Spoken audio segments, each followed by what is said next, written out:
ஓம் சத்குருவே சரணம். வாத்தியார் மகராஜுக்கு ஜெய். ஏகாதேசின்றதோட விசேஷம். வாத்தியார் மகராஜ் நிறைய விஷயங்கள் சொல்லியிருக்காரு. தனியாக ஸ்பீச் நிறைய இருக்குது. இருந்தாலும் நம்ம இந்த ஏகாதேசி விரதம் எல்லோருமே இருக்கணுன்றதை வாத்தியார் ரொம்ப வலியுறுத்தி சொல்கிறாங்க.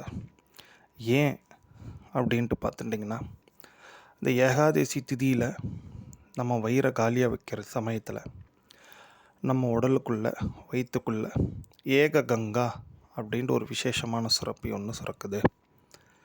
இந்த சுரப்பி ஒன்லி ஏகாதேசி திதி அன்னைக்கு யார் வயிற்றை காய போடுறாங்களோ அவங்களுக்கு சுரக்கக்கூடிய ஒரு விசேஷமான சூட்சமான சுரப்பி இது சுரந்தா என்ன நடக்கும் அப்படி பார்த்துட்டிங்கன்னா, பல ஆண்டுகளாக மனசில் இருக்கக்கூடிய அழுக்குகள் நீங்கும்.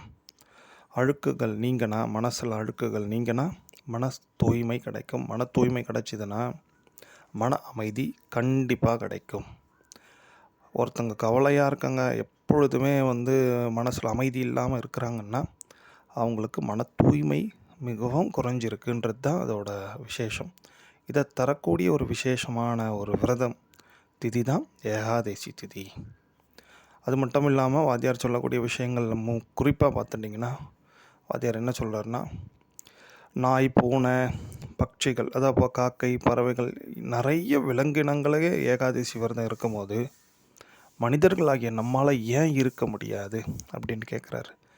என்னப்பா விலங்குகள்லாம் ஏகாதசி விரதமா அப்படின்ட்டு கேட்டிங்கன்னா, உதாரணத்துக்கு ஒன்று சொல்கிறாரு. குறிப்பாக ஏகாதசி திதியில் ஏகாதசி விரதம் இருக்கக்கூடிய பட்சிகள், பறவைகளோட தரிசனமே பல விசேஷமான அனுக்கிரகங்களை தரும்.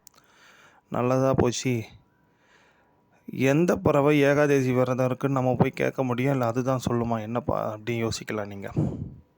அதாவது நீங்கள் ஏகாதசி திதி அன்னைக்கு கோயிலில் போய், எது பெருமாள் கோயில், எந்த கோயிலாக இருந்தாலும் சரி தான், கோயிலுக்கு போய் நீங்கள் சுவாமி தரிசனம் பண்ணுறச்சே, கோயிலுக்கு உள்ளே போகிறச்சே, அந்த கோயில் கொடிமரத்தில் அந்த சமயத்தில் எந்த பறவைகள் கிழக்க நோக்கி அமர்ந்திருக்குதோ அந்த பறவை ஏகாதசி திதியோட ஏகாதசி விரதம் இருக்கக்கூடிய பறவைகள் அப்படின்ட்டு வாத்தியார் சொல்கிறார்.